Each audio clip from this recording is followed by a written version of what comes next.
Who gon' take it there? Who gon' take it there? Who gon' take it there? Who gon' take it there? Electricity, electricity, electricity, electricity. You know what's in the air. You know what's in the air. You know what's in the air. You know what's in the air. It's possibility. It's possibility. It's possibility. It's possibility.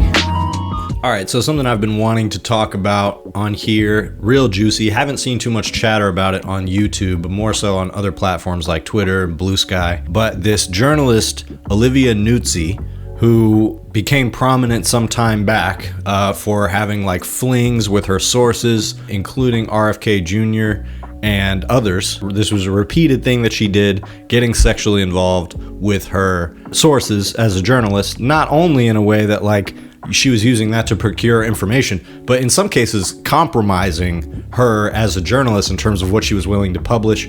And she's now written this book about this experience, as though her perspective as a journalist who completely failed on all levels to uphold journalistic principles, as though that's like a valuable perspective. I guess in the sense of everything not to do, maybe it is. But that being said, it's very hard to take this person seriously. So she did an interview with Tim Miller, who is the guy who runs the Bulwark, which is a kind of post-Trump 2.0 outlet. At least that's when they've gained prominence, as far as I can tell, sort of in the vein of the Lincoln Project, maybe a little bit more progressive and less crusty than that. But ultimately, it's the same project. This Trump stuff is too much, and now I'm going to kind of play to the left. He seems to have a personal relationship with Olivia Nuzzi, not to imply anything. I believe he's gay. He has a husband or a partner, but they seem to be friends. And that's probably why this interview happened, because she really hasn't done an interview like this with anyone else. I think she did a profile for some other large paper. I can't quite remember which one. That was pretty glowing, going over this book.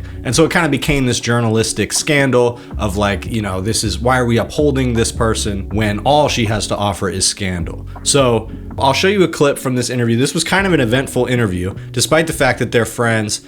Tim Miller does press her a little bit on this RFK Jr. stuff, and she cries at one point and pauses the interview, and she gets a little defensive at various parts of it, but overall he's still being pretty soft on her. So it's kind of a strange interview. I've never really seen one like it. But here's a couple clips from that, and then I'll get into some of the details. There's more to this. There's many folds to the drama in this story, so I'll get into all of it as much as possible, and then move on to sort of the more important implications of it.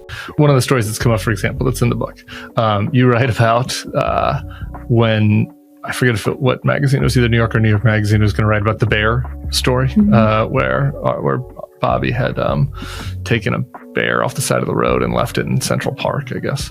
You talk about how you kind of like figured out for him that like that story was going to run, and you talked to him about it and then gave him some advice on how to handle it. Then he didn't take the advice. And like that all was happening like when you're still covering the campaign, right? And so like that question of like, you know, for people, when you're talking about telling, like how much were you giving him advice on how to, you know, were you helping him? I write about that in the book, about, you know, when he would ask my opinion or ask for advice. My approach was Socratic mostly, right? And I would just help him talk it out. But anytime I gave prescriptive advice, he never took it, right? But I didn't view my role as telling him what to do, right? As unbelievable as it is, I loved him, right? And I cared about him. And I didn't, I didn't think that, I just didn't think it was my place to tell him what to do. And I wouldn't have wanted to tell him what to do anyhow. You keep sticking to the love part. I hate to do this like a high school thing, but I'm like trying to understand it. It's like, did you kiss him? Did you kiss him? I'm not doing this type of thing. Well, but I write about it in the book, and like I just. Well, I'm just trying to understand. Look, we all deal with this. I didn't write that type of book, right? I'm not looking for. I don't want to like a list of anything that you did with Bobby. I'm just trying to understand. Like, he's now the Secretary of Health and Human Services. Like, you kind of allude in the book that he's doing drugs. Like, is he doing drugs? I mean, I tell you what I felt like I could tell you responsibly in the book about that, right? I talk about him telling me that he is doing some drugs. I didn't administer any drugs, so I can only tell you so much. But I tell you what I think you should know about that. That's the information that I had about that, right? Him telling me that, this person who says that he's sober, right? He was telling me privately that, in fact, he was not sober, and he was hiding it, not just from the public, but from his own wife, among other things. And I write that in the book because I think it was in the public interest to do so. Right? You mentioned DMT, but is he doing other drugs? Is he doing ketamine? Is he doing... I think I write in the book that I had asked him about another drug I heard that he was doing, and he had, emphatically denied it. But I can't say that I make much of his emphatic denial of anything. Well, I lost my job, right? I was fired. Right. I was fired, and I was in hiding, and I was afraid. Scared? Were you scared? Yeah. I was terrified. Of what? I write in the book about, I was terrified of the man I did not marry, and I was very worried about people knowing where I was. And I'm sorry. Pause this? Okay. Yeah, I'm sorry. Yeah, we can pause it. Sorry. No, I'm sorry.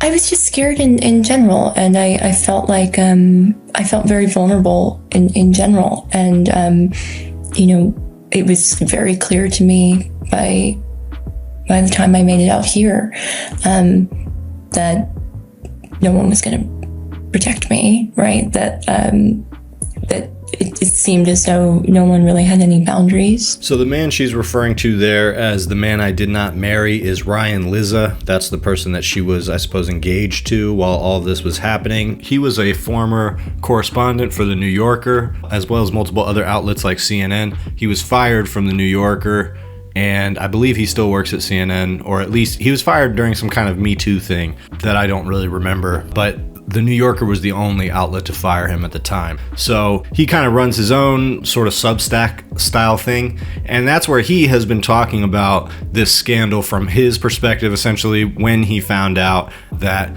Olivia was dating RFK, goes over the fact that this has happened before, that he has found out that she had some kind of thing going on with a powerful politician. And so he leads with that before he even gets to the RFK Jr. story. So really the whole thing is just laid out in a very salacious way that's meant to get you to buy the subscription. So I'll tell you the most important parts just so that you don't have to do that. At least the most important parts so far. Both of these people seem to be really milking this, trying to kind of trickle out details, keep certain things very close to the vest. These are both very unreliable narrators, I would say Olivia more so. But he says that he found out that they were dating, they exchanged weird poetry and sexual text messages with each other, as well as pictures and conversations. The story, as far as the public knew, was that she did a profile on him, and then they kind of engaged in a digital relationship afterwards, corresponding back and forth. And as far as been revealed in this Lizza newsletter,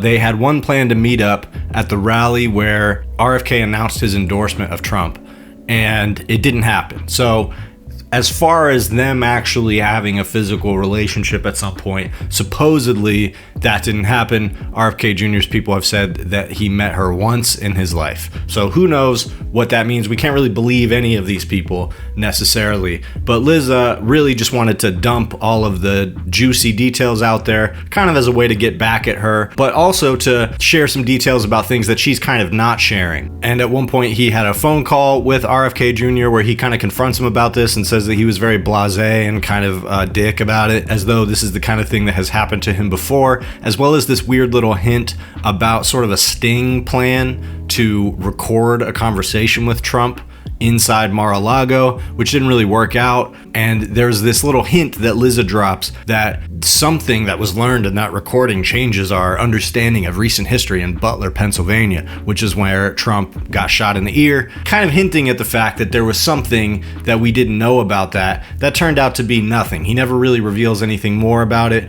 and then says the recording got deleted, and then says that Olivia Nuzzi never confirmed what was said about the fact that there's something on that tape regarding Butler, Pennsylvania. So just kind of a nothing burger that he uses to get subscriptions for this story. So it's more, so really, I mean, if you want details about how this relationship went down and like very disgusting details about what it's like to be sexually engaged with RFK Jr., then go for it. But other than that, there's really not that much of import there. But this thing that has come out about RFK doing psychedelic drugs, I guess DMT is what she specifically mentioned. Tim Miller here asks if he has done ketamine, and she kind of hedges on that. She doesn't exactly say no, but she kind of hints at this other drug that she was told he's on. It's all so vague and obscured. And I think one way to look at this, to remind ourselves of about this, is she didn't actually know him that well. And up until she kind of reclaimed this story, it was kind of a story about her becoming obsessed with him after interviewing him. And not much of what she has said really contradicts that. So it seems like that's pretty much what happened, that she became infatuated with him. He was entertaining it, obviously, and probably wanted to meet up with her and exchanged all kinds of weird texts and messages with her. But ultimately, just kind of didn't care and was using her. And she was also, one of the more important things that Lizza reveals in his newsletter is that she was advising RFK Jr. quite a lot and actually catching and killing stories for him. So becoming aware of things, information that was going to come out about RFK Jr. and telling him about it ahead of time so that he could get ahead of the story. So that's where we get to a point in this story where we're no longer talking about like a scandal, somebody, had a sexy romp. She was literally using her power as a journalist to help RFK Jr. And this was at a time where he was a much less prominent figure. He was more so just like the weird wild card candidate that was running in the same race as Trump, and didn't have that much support in the polls, but was becoming more and more of a problem for Trump, or picking off more and more of his people. And so that was the point where this relationship was sort of happening. So after he became the choice for HHS and like this tight-knit person in Trump's circle because he offered Trump an endorsement, that was when he became a much more powerful figure, and all of these ideas of his got completely elevated to the mainstream.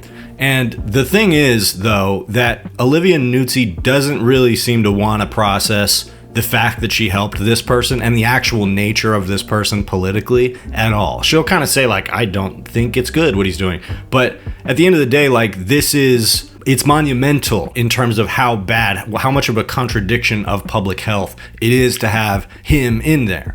And the book, supposedly, that she's pushing is about how we've become detached from reality as a culture, as a society, as a nation, and comparing that with her life also becoming intertwined with that unreality. I mean, to the extent that there's a serious through line in the book, that's what it is. And yet, doesn't really reckon with the fact that a person like RFK Jr., who she fell in love with, who she has said is a manipulative and kind of evil person, not in her words, but in mine. And yet the manipulation of science, the manipulation of people's opinions and public messaging around science to kind of create this weird alternate reality where he can get away with things, where he clearly doesn't know what the hell he's doing.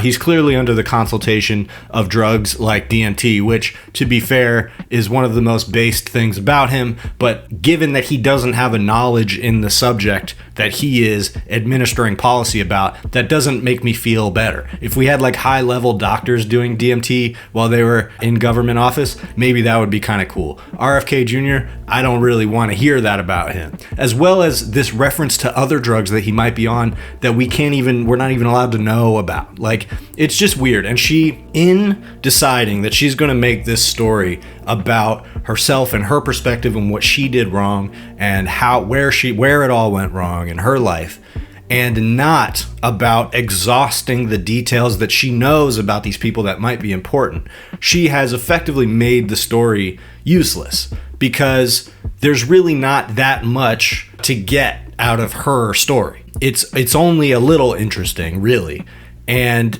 it's obviously humiliating for her. So anytime there's a public humiliation like this, it is interesting to the public, and also there's a sexual aspect to it. I mean, that's about it.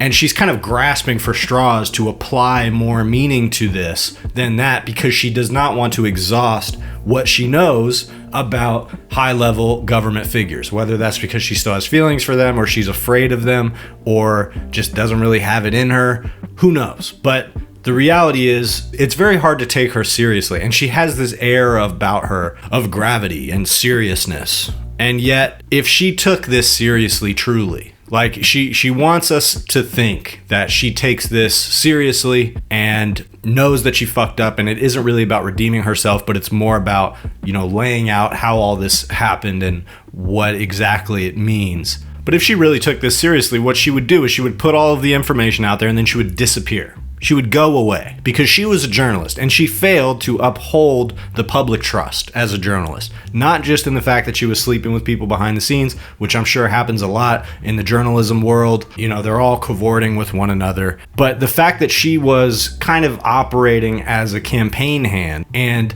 ultimately helping him by giving him an edge on the media and what stories were coming, that is a betrayal of just what it means to be a journalist. And so I'm sure that many scandals like that have happened and never seen the light of day. So I guess it's good for her to reveal this, but to do it in a way that surrounds herself as sort of a celebrity figure. And you even see it here in the way she films herself. It's got this kind of like soft lighting.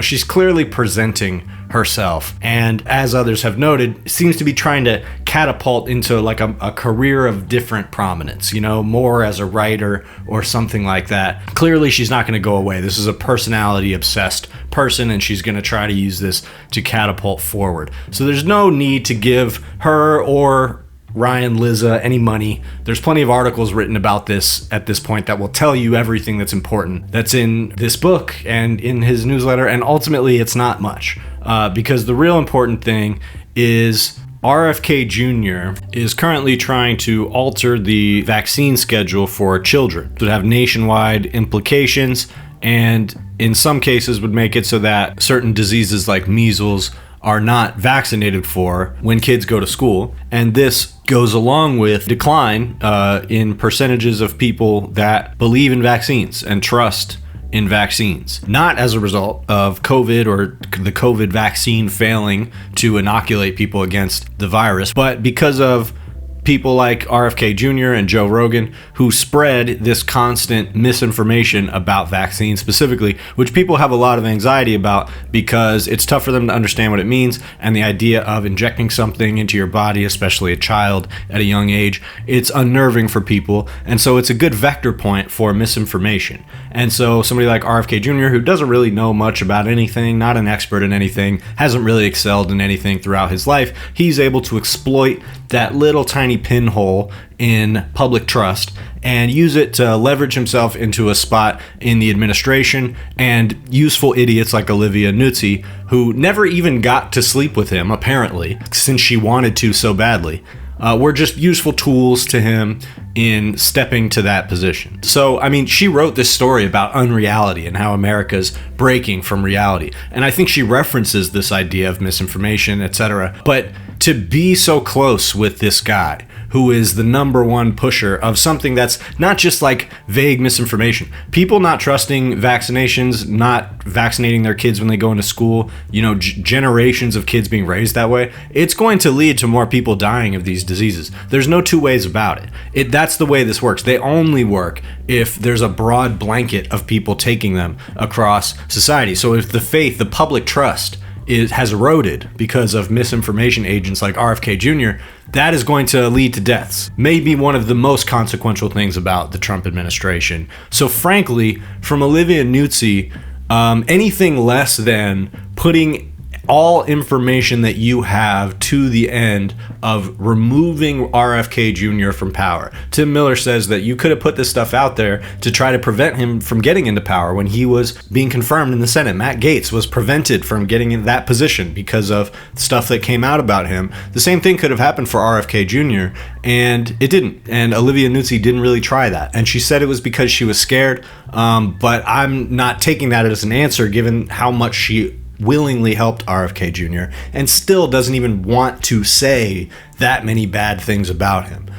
So anything less than trying to prevent him from taking power, or at this point, trying to remove him from power, not only ruins her credibility as a journalist, but just as a public figure. What use do we have for her? The only future that she could possibly have is some kind of flavor as right-wing grifter, because it seems to me that that's the only audience of people who would ever be able to trust anything she has to say. Too close to, too much to do. The mission is too crucial. Shout it out from the rooftops until I lose vocals. Who gon' take it there? Who gon' take it there? Who gon' take it there? Who gon' take it there? Electricity, electricity, electricity, electricity.